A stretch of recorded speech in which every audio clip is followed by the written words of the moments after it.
So, but in all these things, like if you see the 10 years or the little bit of longer term perspective, then again, like this whole, the environmental risk always becomes very major challenge. Digital divide, yes. For last 20 plus years, we have progressed quite a bit on different levels of internet penetration. But this particular graph shows that the urban-rural divide of this 20 to 25%, that still remains a major challenge.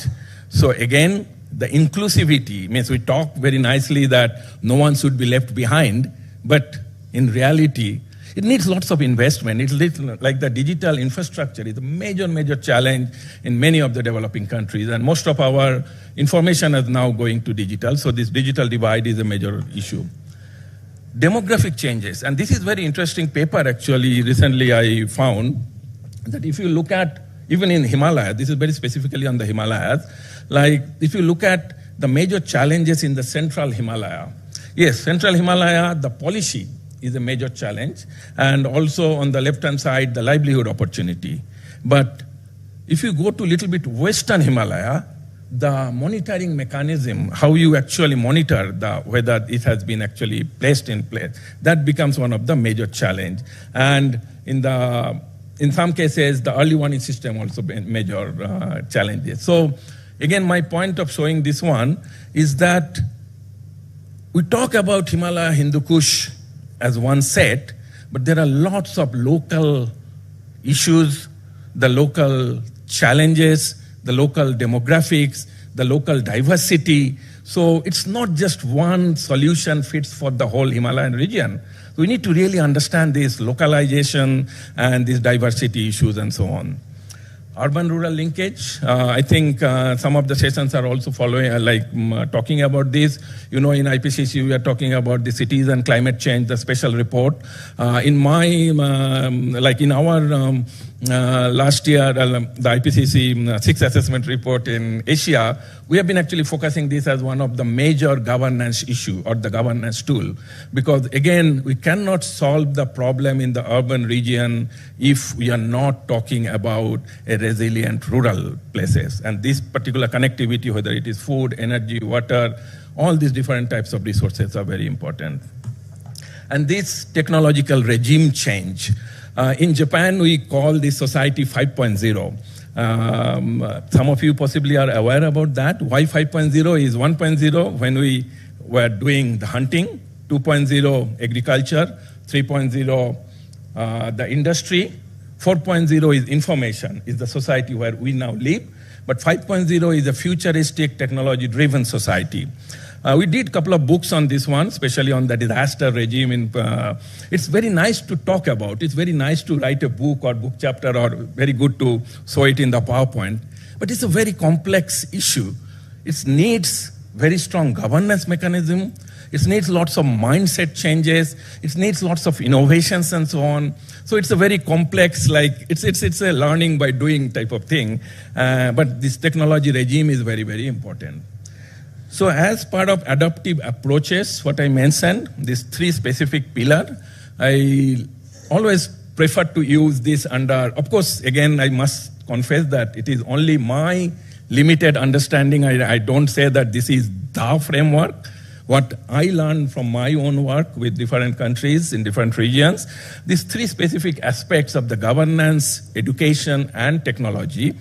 So there are a couple of things, like, of course, in governance, we have been talking about the regional or the cross-border cooperation, upstream, downstream linkages, ecosystem-based adaptation. Of course, it has been a buzzword these days. This fourth pillar in the governance, which is the need of a mountain perspective in the disaster and climate policy. I think that, again, my own reflection by working with IPCC, by working with many other UN systems, especially on the advocacy policy, like if you talk about the coastal issues, coastal and cities are very interconnected, and you will be seeing lots of literatures.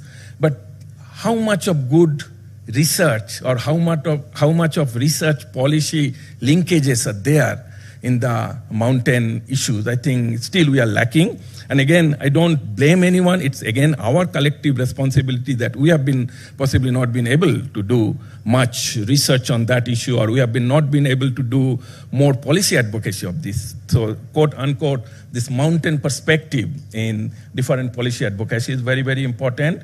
And then there are, of course, a couple of issues on the education and the governance perspective. I'll just give you two or three examples. That this is actually what we call the circular ecological sphere, and this was proposed in Japan's the 5th basic environmental plan by the Ministry of Environment of Government of Japan, and this is again a scheme to support the mountain communities or the upstream communities, especially as you can imagine that in most of the countries, mountain and upstream communities are mostly rural, maybe smaller municipalities and so on, but they are supporting all the resources to the nearby larger cities or larger the municipalities. So how this whole circular ecological sphere in a more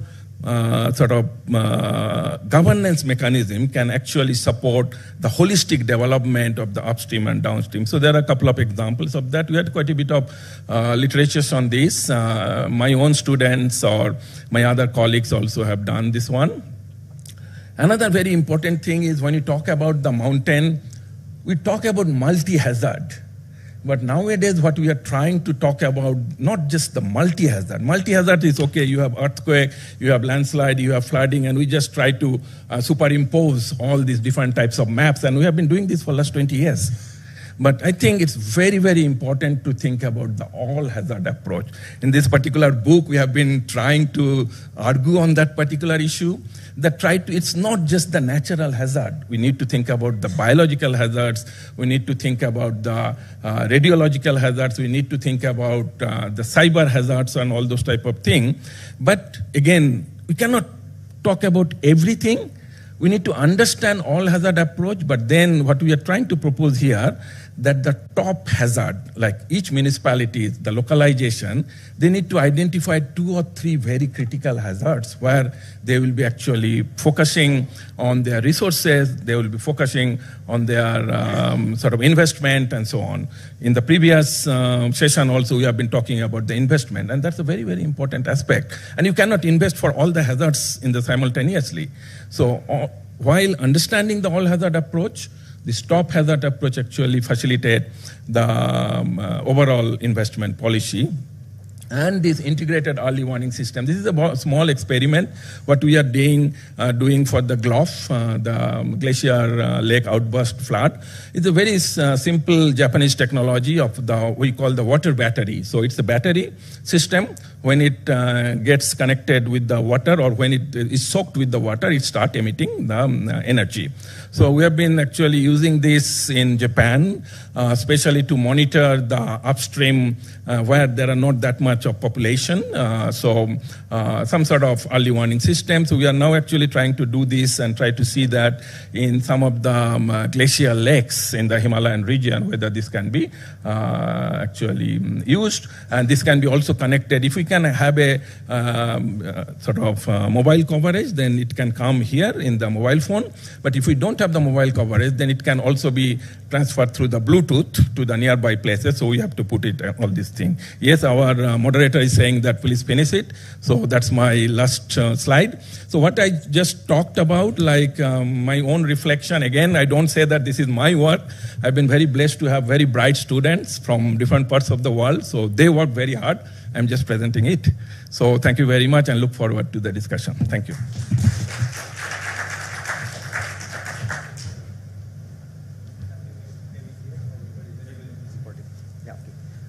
Thank you, Professor, for setting educated context based on his vast experience across the different geographies of the world. What he rightly reminded us that we started from our Stone Age, now moving to our Society 5.0. He also highlighted that solutions today may not be solutions for tomorrow. But still, only the option left with us is we have to move forward. So to discuss on how should we move forward, we have distinguished set of panelists. Let me call them on the dais. Professor Niels Hovius, I hope I pronounced correctly. You can see his bio, distinguished profile here. He is a chief with the German Research Center for Geosciences. He is geographer and geologist trained in Utrecht University and Oxford Universities. He's also a distinguished professor at the center where he is serving now. Thank you so much for being with us. Let me invite Professor Tao Wang. He is with the Institute of Tibetan Plateau Research in the Chinese Academy of Science in China. He also has a very distinguished profile. He has served in with the many institutes before. One of them includes DG of Cold and Arid Regions Environment and Engineering Research during 2003 to 12. He is also in the board of several associations related to his area of expertise. Thank you again to you also. Let me invite Emily Mark, who is a risk assessment specialist with the BGC Engineering in Canada. She has specialized in steep creek risk assessment. She is fond of developing cost-effective solutions, mitigation solutions for minimizing risks in the steep creeks. And finally, we have Dr. Simon Allen. He is a senior research associate with the two universities in Switzerland, with the University of Geneva and Zurich. He focused his research on climate change impacts on disaster risk management. Recently, he is also co-leading an initiative funded by SDC to understand multi-hazard risks and identifying solutions in this region. With this set of distinguished profile, we hope to have a very interactive discussions and find some way forward for the future.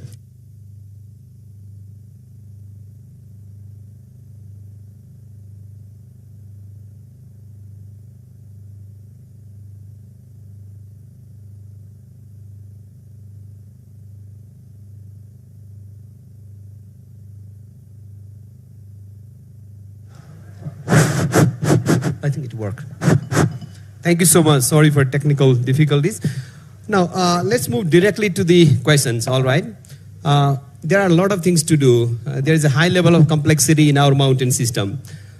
In most of the times, when we talk about climate change impacts in the mountains, we make a narrative that as the melting of snow and glacier are the key drivers.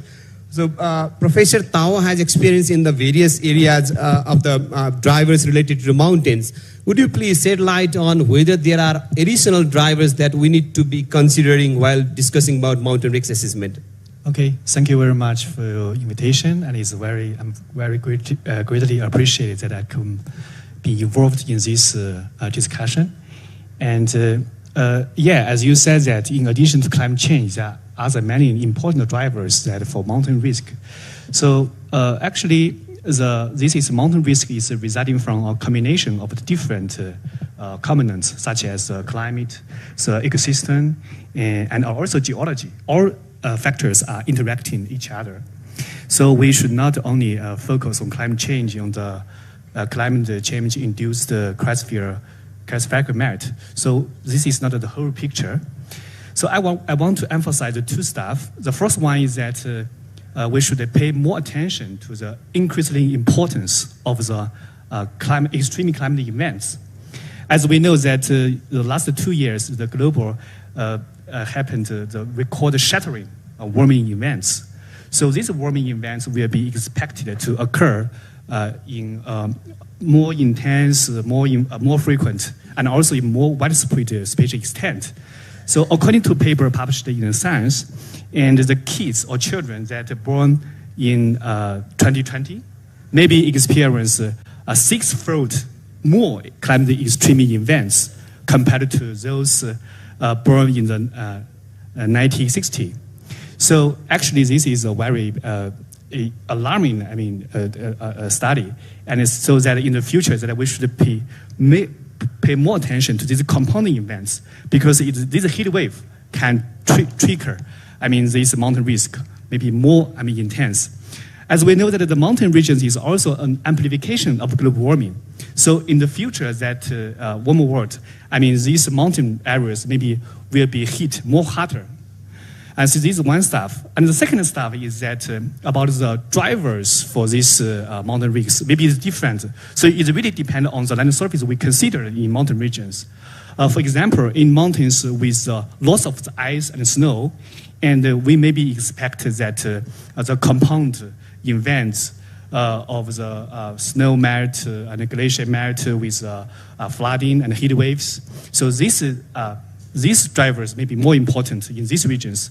But when we look at the regions, for example, with less snow and less ice, so maybe other factors such as ecosystem, human-induced land use change, and also the geology stuff maybe come take over.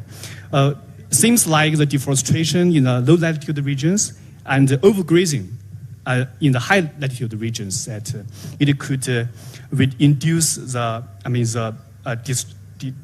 destroy the soil structures. So it means that it can enhance, the soils prone to the erosion, especially under the heavy rainfall. And also the second stuff is that in the regions, especially for Nepal and the China, this is border regions, there's regions with active tectonic activities. So even a very small magnitude of the earthquakes compared with extreme events can trigger the massive landslides. So I think this stuff should be really pay more attention to. Yeah. Thank you. Tao, you rightly mentioned it's more than water, and warming has multiple dimensions which can have compounding and cascading effects as well. So any other panelists, do you have any 20 seconds addition if anything is missing by Professor Tao? Maybe Niels, can you start? Yes, thank you. Does this work? Yes. Okay, excellent. First of all, let me pick up on the tectonic forcing. Earthquakes are the elephant in the room. They really are the first order driver of natural hazards and catastrophic events in the entire HKH region. They have legacy, and actually considering the after effects of earthquakes, the preconditioning of topography for increased vulnerability after major earthquakes is a very important dimension to consider. The same amount of precipitation before and after an earthquake will solicit very, very different impacts. The second point I would like to make is that there is an urgent need to look at the full hydrological cycle and to focus on certain parts of it. There are changes in the HKH region throughout the hydrological cycle. For example, the most important meteorological change is the increased precipitation in pre-monsoon time in the central part of the Himalayas. This prolongs the hazardous season, the season of landsliding and flooding. Thank you. Emily, anything missing, if any? Yeah. Yeah, I'd like to, particularly as road networks are expanding and as infrastructure and development continues, and then of course on the vulnerability side with the mountain communities often being more vulnerable to many of these impacts of climate change, and that includes the vulnerability of women, of marginalized groups. And we need to consider that when thinking about mountain risk as well. All right, thank you. Dr. Simon, anything left? All right, thank you. She rightly mentioned that we discuss about various hazards as a driver, but if to contribute to risks, there are exposures elements as well. Then only we can talk about risks. Now, we heard from the panelists there are multiple drivers. Even with the single driver, there is a complexity in methodologies availability. When the multiple drivers are there and they interact with each other, then it's further complexity in the assessing the hazard. Then let me come to Dr. Simon Allen. In this context, what kind of methods do we have for mountain risk assessment, and especially focusing on multiple hazard and their interactions? Where are the gaps actually? Sure, let's be very clear. I mean, the science is always moving forward, and as has been said in the keynote speech, we have very robust frameworks for assessing multi-hazard and risks. There's been some wonderful robust frameworks developed for this region, for this country. Where I would say our gaps occur is in the specific tools that we need to actually implement such frameworks. And let me just touch on one example, this topic of cascading multi-hazards. What do I mean by this? I take you to Sikkim 2023. You probably are well aware of the Gloff event, Glacial Lake Outburst flood event that occurred there. As that flood came down the valley, it triggered more than 40 secondary landslides. All this additional rock, all this additional mud increased the size of this event by a factor of 5. And this is where we have a challenge, when these multi-hazards events occur at the same temporal scale, simultaneously or in a cascade. We don't have the models that can accurately capture the full complexity of these cascades, particularly the magnitude. So what does this mean? What's the implications? Without a doubt, in many of our steep Himalayan glacial valleys, European alpine glacial valleys, we are underestimating the actual risk, particularly the risk associated, as I say, with these cascading processes. So on the one hand, this is a technological challenge, a scientific challenge, and we're up for this. There's plenty of experts working on this problem. On the other hand, it's a communication challenge. How do we communicate these uncertainties, these limitations in our risk assessment? And I think that's a key task for the scientists and also the policymakers in our exchanges. Thanks. Are there anything to add on in terms of methodological availability and the associated gaps? Maybe Emily, would you like to add on? Yeah, I think Simon has made a great description of the challenge of cascading hazards, and particularly these questions around sediment and erosion. This is a major issue. We've seen it in Sikkim. We've also seen it here in Nepal with the Malamchi disaster and the amount of sedimentation and aggradation that occurred in that event. And I'd like to encourage us to remember we live in a world where we're very excited about the new tools that we have for tackling a lot of these challenges. We're excited about AI and big data and all these things, and these are all important things we need to bring to bear. We also need to remember the old tools that we have, and specifically here I'm thinking about the science of geomorphology, which is the practice of going in the field or using the remote sensing tools that we have to understand the landscape and the landscape changes and what the landscape has done in the past. And this can give us tremendous insight to some of these challenges. And I think that's a tool that I'd like to see us all remember the value of getting out in the field to really be able to understand the processes that we're seeing and then use that information to manage these risks and improve resilience. Just to add on there, methods, tools, there are to some extent. Of course, it cannot cover a full extent of complexities. But to make sure the methods, tools work on, there might be other things required, like data at the same resolution, capacity, and others. Do you see additional challenges beyond the models and tools, if any, you can remember? If Simon would like to add on? Yeah. I would just like to add on what's been said here. I mean, absolutely, going to the field is crucial. Equally, and while you're in the field, the primary goal of that should actually be talking to local people. They can tell you there's a boulder behind their house. This came down 200 years ago. Their grandfather told them about this. If our modelling results are not capturing that, they're showing their house is safe and they've got this big boulder sitting behind their house. That's more useful than any AI-based risk assessment or any other risk assessment you may want to do. So I'll touch on that again later, but the importance of talking to local people cannot be underestimated. Thanks. Maybe Professor Tao would like to add on anything on methods and the challenges that they just discussed about. Anything to add on that? Yeah, okay. I think we should also develop an assistant approach to do that, because it's not only the surface, because also, as Simon says, that maybe it's tectonic. So I think in the future, maybe we should compare the surface and the on-surface stuff to really understand how, we can really to project or predict the climate change induced this risk. And another stuff I want to add is that because in the future warmer world, we really have very high uncertainty in the climate projections. So I think another important issue is that we want to reduce this projection of the climate, especially in the mountain regions. Okay. Thank you. Professor Neil, do you like to add on if anything missing? I think very important points have been made. One plea that I would put in at this particular point is for transfer functions, for systematic understanding of the relationship between the strength of forcing and the strength of response. Now, the complexity here arises from the fact that we're dealing with compound hazards. If we focus on single elements in a system or single processes that connect within this system, then we make a grave mistake. The real crisis, the real risks arise from the interactions between different components of a system, and that point has been made. Thanks a lot. What we can interpret from whatever you have is there are complexities, but we can move forward. We have at least something. But in the meantime, the monitoring data, informations, and capacities are equally important. And when we talk about the mountain risks, it's not about the visible risks, invisible risks, sometimes maybe not visible at the moment, but seismic risks. Sometimes there might have been tectonic activities which may resolve the impacts many years later. So all this need to be connected together. That's, I think, the spirit of what you are talking about, that I can take it. Then, the next step is, okay, we have an understanding of the hazard or risks, let's say up to risks. but it cannot prompt for the, or it cannot immediately reduce the risks downstream, because there's assessment with us, right? Maybe monitoring of the risks and also communication is equally important. So where do we stand in terms of monitoring, risk monitoring or hazard monitoring and communication, especially in transboundary context? There are a lot of complexities associated with that. You might have some experience, Neil, so we'd like to shed light on this. Yes, thank you very much for the question.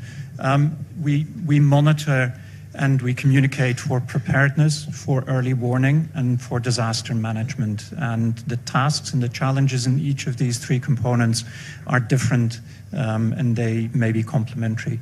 In preparedness, it's very important to have an understanding of the state of the system and the trajectory of the system. We typically underpin that by knowledge based on remote sensing and regional observation. This gives us a pretty precise picture, if we're careful, of the landscape in its totality, but it doesn't give a very high temporal resolution. Now, many of the most hazardous processes happen extremely fast. A glacier lake outburst flood may be triggered by a landslide into a lake. That landslide happens in an instant. The outburst flood travels down a valley over tens of minutes to a few hours. We don't have a lot of time. Regional observation, especially remote sensing-based observation, doesn't give us the temporal resolution for systematic early warning. For early warning, we typically, therefore, resort to local observation, and that is tripwires and gauges, or the Japanese battery approach. These are functional. They tend to work at a site, but at some point during really catastrophic event, basically they get killed. And all we know then is that something big happens, but how big it is, where it comes from, where it goes to, how fast it goes, we don't know. And therefore, we need alternative approaches. We need approaches that are out of channel, that cover an entire region, and that are robust under the most extreme conditions. This is where the recruiting of actually existing technology from out of field may be very important. I will give one example very, very briefly, and that is the use of seismological approaches to actually monitor what goes on in a landscape, where, when, and how large it is, how fast it moves, on a regional scale with very high temporal resolution. This has, in our opinion, enormous potential for early warning. Now, in the disaster management phase, we combine these approaches, and we have to keep our eyes open in order to understand how a situation actually develops, and we have to have awareness of the fact that after the main event, there is a long aftermath with actually a lot of activity and a lot of exposure and a lot of risk. Now, in communication, we should also shift our attentions, our focus, and our approaches according to the phase of a disaster cycle that we're in. In the preparedness phase, I would argue that it's actually fundamentally important to give local communities ownership of their safety. This means that they have to be enabled as experts of their local situation. That has to be supplemented with information that is gleaned from global observation in order for the best possible understanding of the situation and its trajectory to emerge. During an early warning situation, an actual crisis, it's very important that communication happens along the shortest possible pathway. Very often what we see is that communication ricochets through a bureaucratic system and doesn't actually reach the end target, which is the population and which is the operators of very vulnerable plants, hydropower industry, for example. There is too much time lost in this. So actually developing systems that go directly from observation to communicated early warning, for example, through push messages, that is something that is fundamentally important. In the aftermath of disasters, so the disaster management phase, it is very important that all the relevant parties are at the same table in the same room, and that there isn't a distribution of responsibilities and tasks with too little communication. Everyone from science to policy to implementation to safety to population management and industry must be in the same room at the time of a crisis. Thanks, Neil. Tao, do you have anything to add on, if you have some specific examples of what has worked and what hasn't worked, especially in transboundary risk monitoring and assessment? Do you like to add on? Okay, because this field is for me is a bit not familiar, so I'm thinking about that. I think first maybe Neil has a very comprehensive talk on that, and actually I think first we should have a kind of inventory using the high resolution data, satellite data, and then we should identify which is the mountain risk hotspot are. And maybe in the incoming future, maybe for example, we have kind of stationary satellite image that, and then we could also, for example, to have kind of data processing in the satellite, not in the surface. So this we could have more prominent time to track this mountain risk and its influences. Okay. Thank you, Emily. Anything missing you would like to add on? Simon. Just one quick point. I fully agree, and where we would love to get to is that there's a direct coupling between the detection and then the warning going to the communities. But we have to understand there can be legal frameworks that get in the way of that. So I know examples from South America where my Swiss colleagues have been working. The only person that can issue an evacuation alert in a village is the local mayor or the community leader. So in that context, we have to overcome this legal framework, because you cannot just send a warning direct to these people. They won't move until the village leader has told them to move. So I think that's something to keep in mind. Thank you so much. Let me go to the second round to the panelists. We talked about what practices are, what are the drivers, what method exists, what are the complexities, what are the challenges, and some practices of like monitoring and communication, right? So now your turn is to also give the answer to that. You highlighted the gaps, right? Let me start from Emily. You highlighted several challenges related to mountain risk assessment, given your vast experience of steep creek risk assessment and solution design background, right? So what could be the solutions, or how the country like Nepal should move forward for overcoming those challenges? Any concrete ideas on that? Yeah, there's 2 points I'd like to raise here. The first is around the importance of data integration, and then the second is around the application of risk assessments.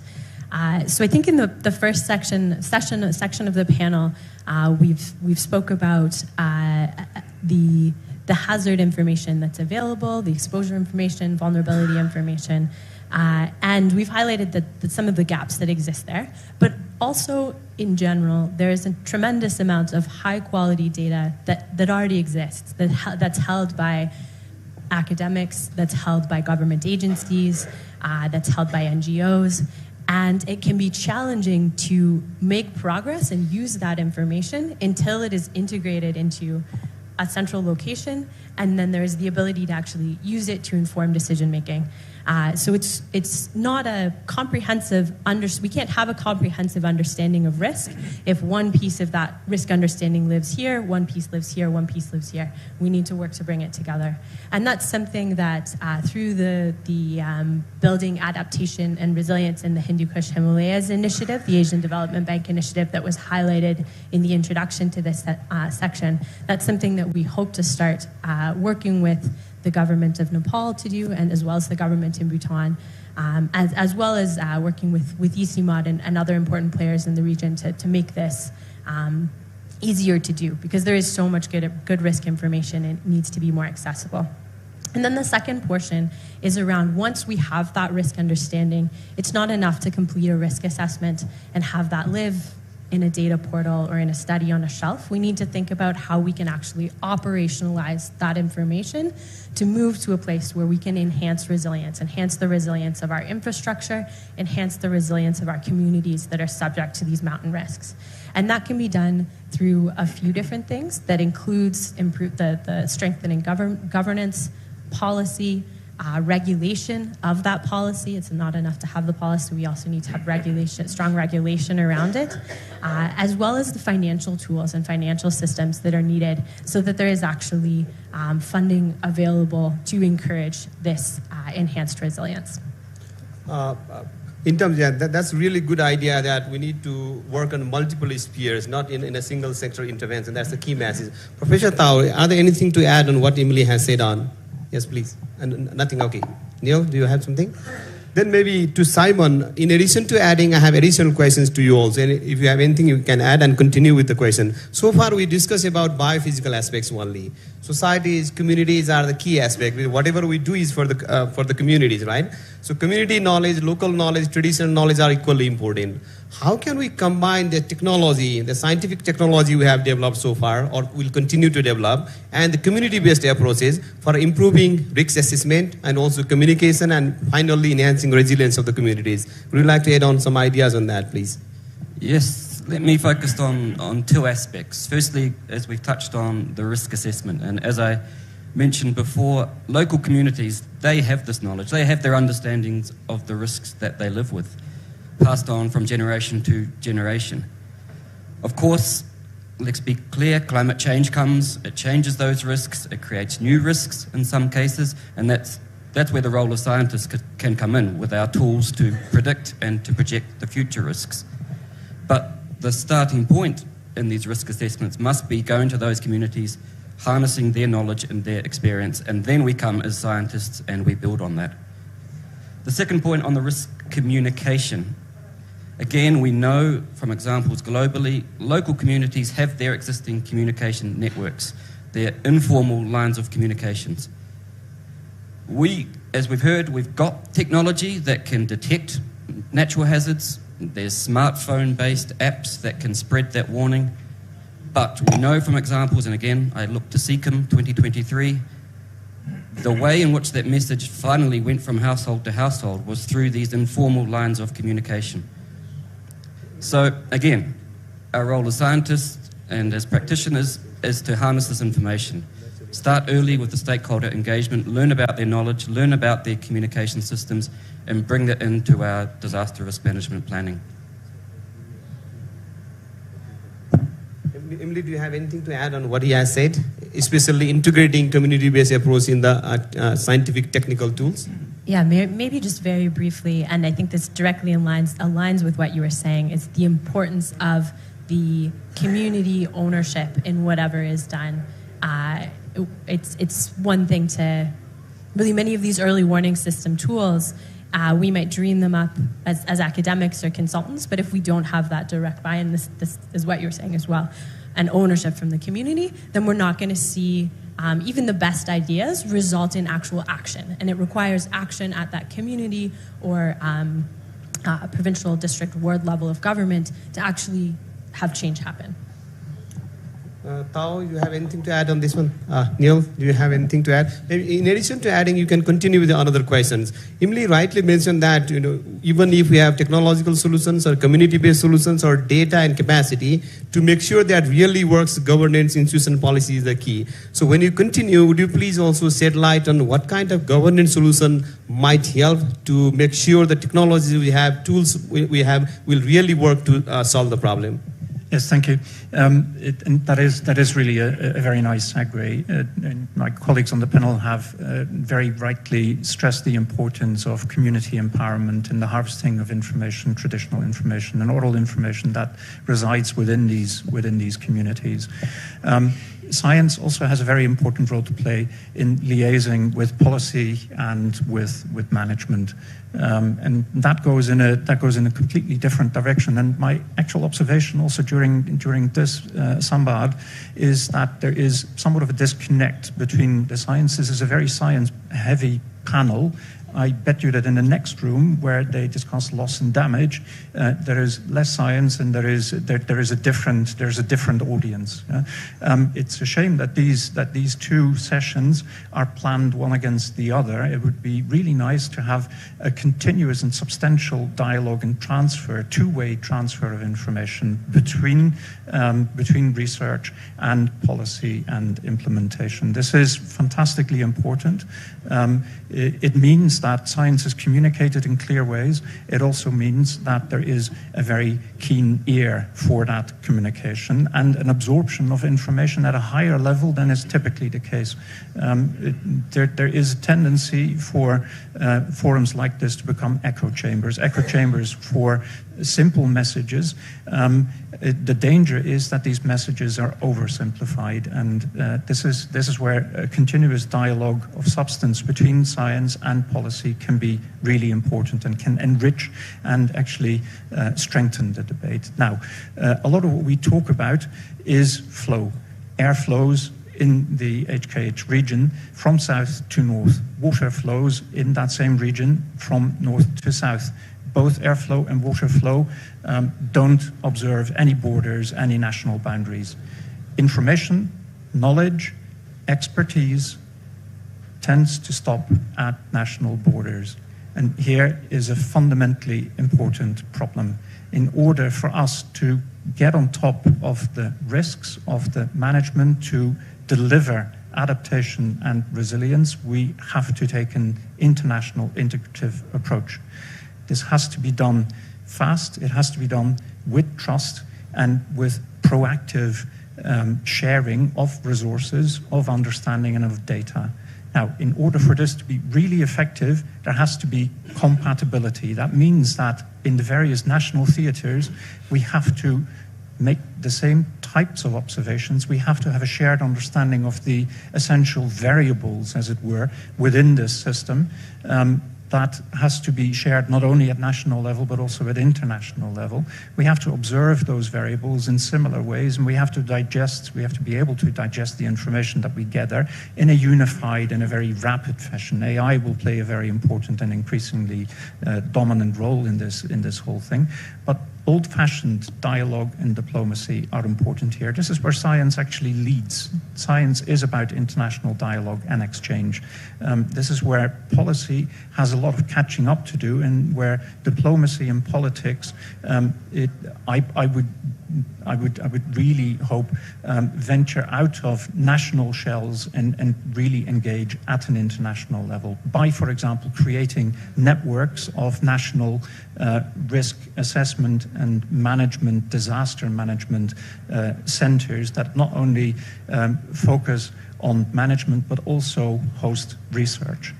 Continuation of research is tremendously important, and really operating with the notion that we know, that we have all the knowledge, that we have all the technology, it is not serving us very well. There should be a continued push for new technologies, for better understanding, so that we actually can deliver an ever better resilience and ever more robust early warnings. Now, this is not only about international borders, it is also about borders within nations. I'm really sad to observe that in many nations, that is not only within this region, but this is a global phenomenon, that individual authorities claim ownership of particular part of a challenge and actually don't share this with their neighbors, with their colleague authorities or organizations. And so we compartmentalize our understanding and our management to the nth degree, and there is a lot of friction, there is a lot of loss of time and expertise, and therefore a lot of loss of resilience at the interfaces between these organizations. Everyone at the same table is of key importance. Thank you so much. I go to Professor Tao Wang. Do you have anything to add? So far we discussed various aspects for improving the risk assessment and for enhancing resilience. Several aspects has been discussed so far. If anything missing that you would like to add on, please? Yeah, actually, I would like to, for example, emphasize from some research.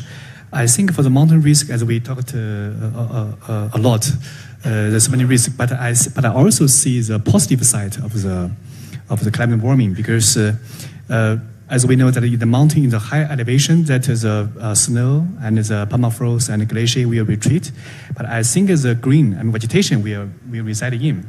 So it means that this vegetation could anchor the soil, and it can prevent, the erosion stuff. So I think it means that in the future, if we really want to enhance the resilience that for reducing the mountain risk, I think is that we maybe use benefit. This climate-induced vegetation greening, and we should reduce the land use change induced by the anthropogenic. So this, I think, is from the we really need to have some research on this part, because currently, I mean, this is almost knowledge gap in this field. Okay. Thank you so much. Now we have 2 rounds left. One, we'll go to the audience for the questions. And second, finally, there will be a rapid fire round. 1 minute to each. You have to tell 2 actionable way forward. So you may prepare in your mind as a panelist. So now the floor is open for questions. Yes, 1 is there. 2, 3, 4, 5, 6, 7. I don't know how many we can take. Can anyone help with the mic, please? Start right from there. Hello, can anyone help? Yeah. 1, yeah. Namaste, good morning everyone. My name is Tashi. I'm from Humla, Limi Valley, northwestern corner Please of be Nepal. specific to the question and Yes. to whom it is addressed, all right? Let's go specific. So it can be answered by any one of you. I'm known to ask uncomfortable questions, so here it goes. I think that the science and the research is quite discriminatory in nature, because there are places that are over-researched and there are places that are under-researched. And I think this is a conscious decision, intentional decision on the part of researchers themselves and the funders. So just yesterday, 2 days ago, my village was affected by a flood, and it costed in millions of damages, Nepali rupees. And now the people are, when we go for asking for funds, they are asking, where is your research, where are your data? But then the scientists don't do research on the places in Nepal, except it is Everest region. So I think scientists need to be, I think it's very discriminatory in nature. And then in their publications and in your researches, you guys write about be inclusive. But the reality is your own approach is not inclusive. So please. Thank you. Yes. I think well noted. I think they will certainly answer. Yes, there is one over at the end I can see. Next one. Yeah. Yeah. And then Santoshji, third one. Then here. Then that one. And then I will take one from the last. Yeah. That's it. My name is Buddhi Narayan Srestha, border analyst and advisor to the Nepal Mountaineering Association. My small query to Dr. Tu Wang. I guess Indian subcontinent pushed underneath the Tibetan plateau more than 80 million years ago. And it created the Himalayan range from Pakistan to Myanmar, including Nepal Himalaya and Sagarmatha, the highest mountain in the world. My query to you is, do you believe that the height of the Sagarmatha is still increasing? And second query, is there any role in change of climate over the Himalayan region by increasing its height, including Sagarmatha year by year? Thank you. Thank you. I think one here, then Santoshi, that one and that one. Sorry, I cannot take all. Yes, please. Yeah. Hi. So my questions are from a perspective of a hydropower developer here in Nepal. I think one of the major issues which we face is not just assessing the risk, but how to price in the risk into the cost of generation. Very often there is a large disconnect between, just a very small example, most projects which are here below, let's say 100 megawatts required to design for a 1 in 100-year flood, they're not required to design for a Gloff outburst flood. The magnitude of difference is, I mean, you guys know 20, 30, 40 times, you don't even know how much, right? There is a cost to actually addressing the risk. How can you guide the government on building better pricing models for different river basins, because the cost of managing risk is different everywhere? And I mean, maybe that it'll be self-selective in itself, where certain projects are developed, certain are not too expensive to develop when it comes to managing risk. But I believe that one of the major issues is not necessarily not understanding risk, but the cost of managing is prohibitive. And this is leading to a secondary issue, which is that nobody wants to insure these risks, right? Because global reinsurers who are AAA rated. Specific, please. So what about risk insurance mechanism, right? Yes. Yeah. So the risk insurance mechanism is the second point, which is not coming. Good reinsurers. How can that make me workable, right? Yeah, exactly. All right, how do we make that workable? Santoshji? And then here and here, three. One last point. And the last question, sorry, I have three, is how do you, when you respond to the risk as well, like you know a Gloff is coming, most of the people will run the other way. They don't want to go and open the floodgates, right? So how can developed countries build in automation for these response systems? Because even in Sikkim, the gates didn't open, right? That was the biggest issue. The gate didn't open. You knew the risk was there. So thank you so much. Thank you so much. We don't have time for elaboration. I think they have taken the note. Yes, Santoshji, please. Thank you. Okay, thank you for the opportunity. I'm Santosh Nepal, working with International Water Management Institute. My question is to the Professor Rajiv sir. You mentioned about the multi-hazard, which is very important in the region, but I think there is another big challenge with the cascading type of disasters. I think Emily also touched upon that. And in the context of climate change, we have been seeing this cascading disaster very often in the Himalayan regions, whether it's a 2021 Chamoli and then 2021 Melamchi, Sikkim flood, and many others in the regions. The reason it's very critical is because the normal type of hazards and then the cascading hazards are very different. I think you understand the terms, and that's good enough. You already got the point. So you will answer that. Thank you. What do you think the strategy for this kind of the cascading disasters in terms of coming back to the panel, like assessment, monitoring, but not only that, how do we bring that informations about the early warning system to the right group of communities? And have you seen any kind of good examples which can be Thank you so much. And that one, and then this one, then we will close it. I'm sorry I could not take all, but we will have the lunch time. They will be around. You have opportunity to interact with them. Yes, please. Namaste, I'm Dipesh from SDC. So I have two questions. One for Professor Rajiv sir.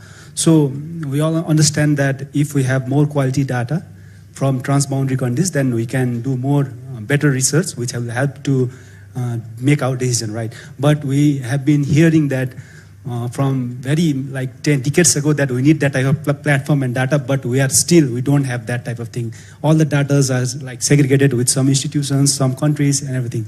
So what is the challenge do you see? Every countries are not cooperating together to make common platform where they can feed the live data. Thank you. So on that. For Simon, coming from Switzerland, which opportunities and challenges do you see for functioning of early warning system in federalized state?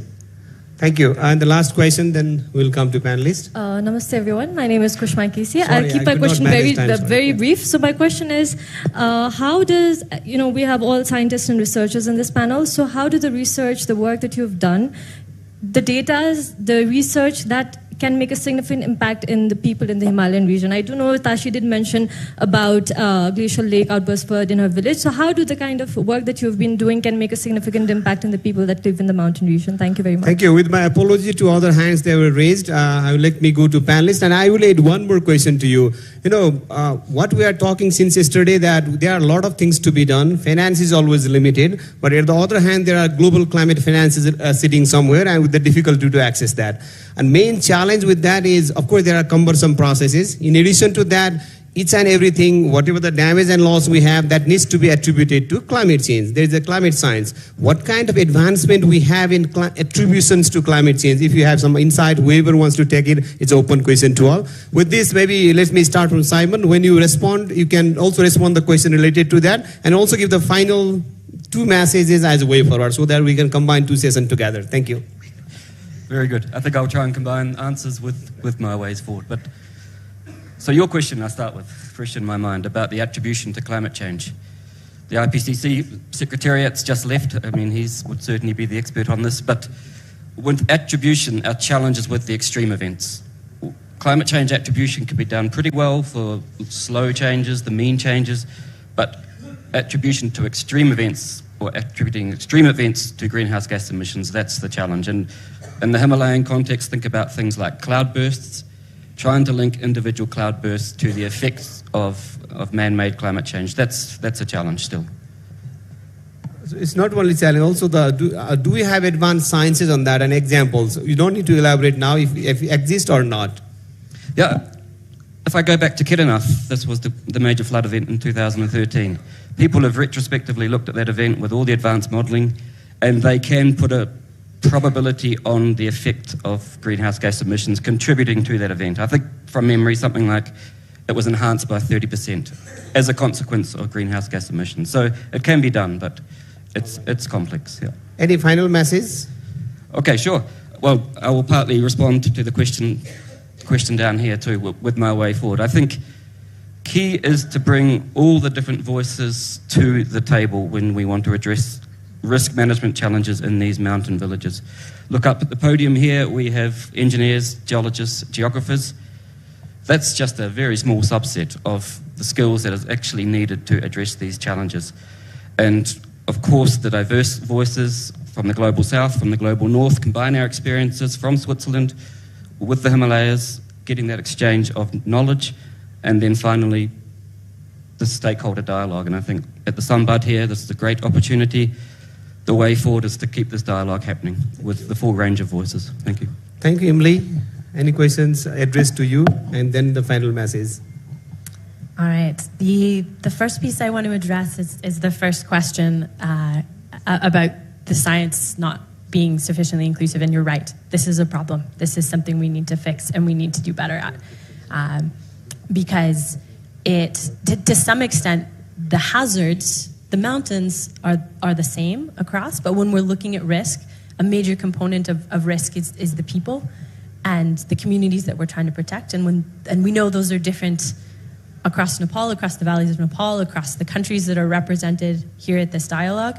And so we need to be bringing in that component and that specific local understanding, and we need to be helping the different groups in the different areas and not just focusing on regions like Khumbu, to be frank. So this event is called the Sagarmatha Sambad, but we need to be using this as a starting point to be thinking about all of these mountain communities.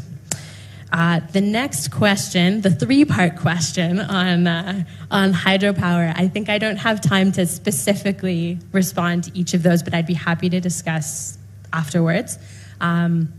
So there were some points around cost of risk, challenges of insurance, the automation one maybe I'll leave, but generally you're right. We need financial services and financial tools that we can use across the board to incentivize resilient construction.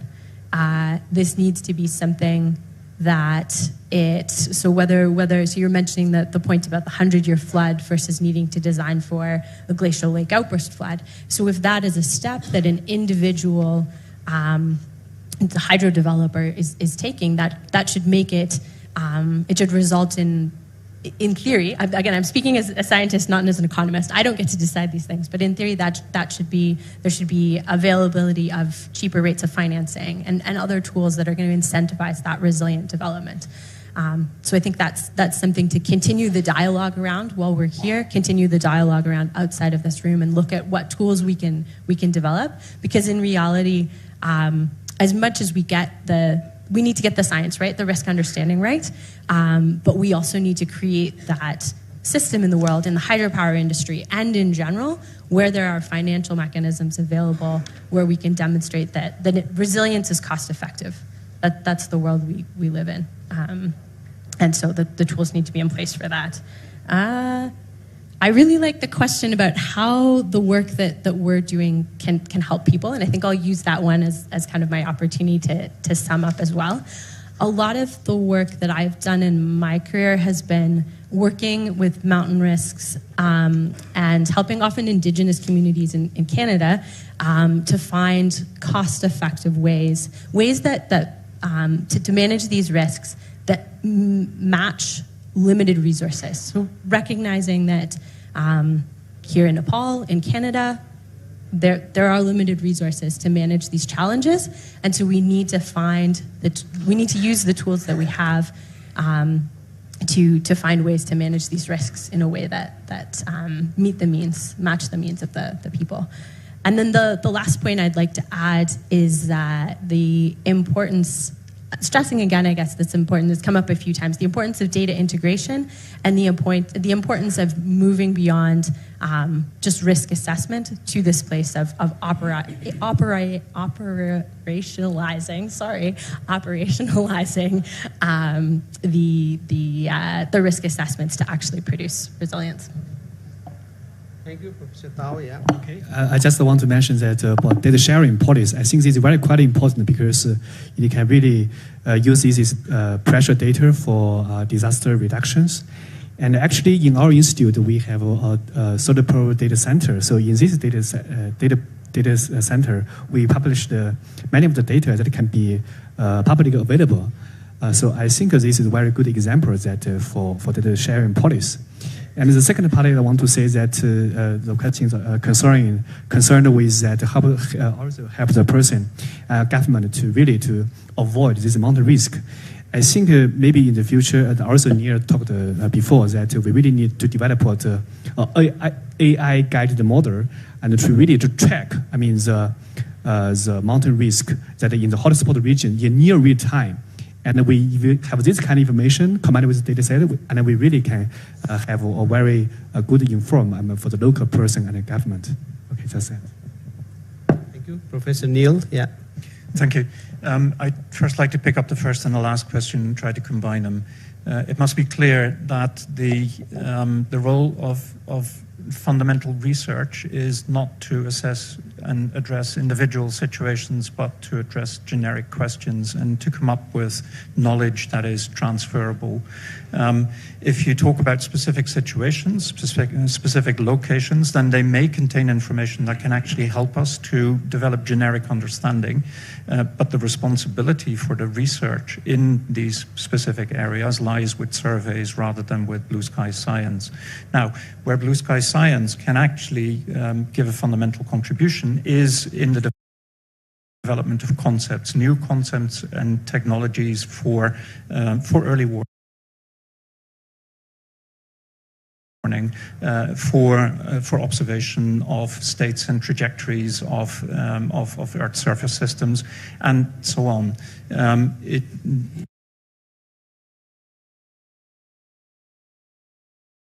It is one thing to actually develop these concepts. It's another thing entirely to roll them out at scale. This is not the responsibility of science, and this is where there is a very important bridge to be built, and it's only built internationally with a lot of investment. And the scientist in me finds this a very tough challenge. I'm attending this particular meeting with the objective of actually building a particular bridge for a particular concept. Having a notion at the other end, at the other bridgehead of the importance of this process and the importance of the dialogue and actually helping establish this pathway from concept, from scientific concept that is demonstrated to wide implementation, that's a very difficult thing to do. And there are other people in this room who sit at that other bridgehead and who should and in fact are available for communication in forums like this. So forums like this play a fundamental role in linking the science concept development with the implementation and the outcome, and I'm grateful for that. The pricing of risk is a very important question, and it's a very difficult question to answer. It is so difficult because of the dynamism in the situation. When you talk about pricing of risk and you say, okay, now there's one universal model for this, that is flowed in two different ways. One, the local situation differs from that of the neighbors, and two, your local situation now is not the local situation of yesterday or tomorrow.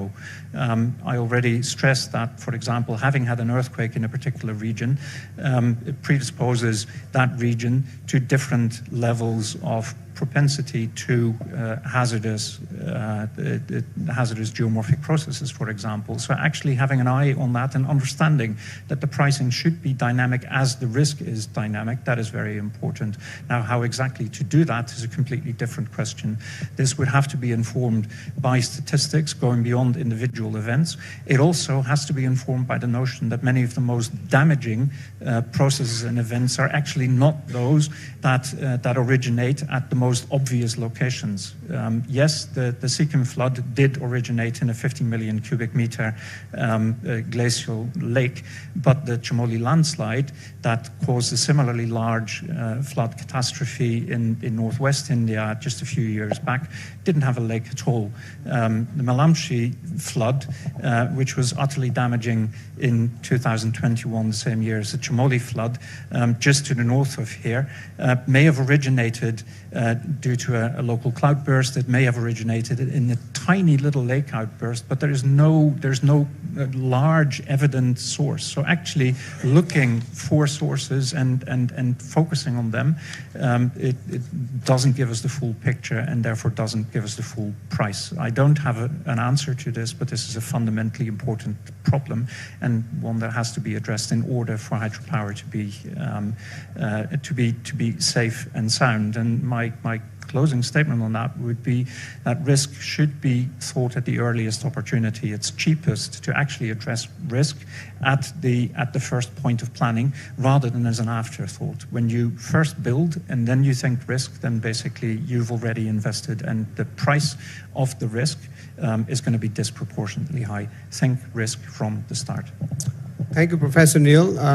Like we opened this session by context setting by Professor Rajiv. Now context closing would also be by Professor Rajiv. There are some questions to him. In addition to that, listening to all these conversations, do you like to add on some words that what should be the way forward to the science for risk assessment and enhancing resilience, and also the mountain people who are residing here who are suffered by the actions made by somebody else? Thank you. 3 quick points and 1 closing statement. Yes, about the questions, for last 20 years, at least 25 years, I will say that wherever I attend any conference, this particular word data always comes. And we always say that we don't have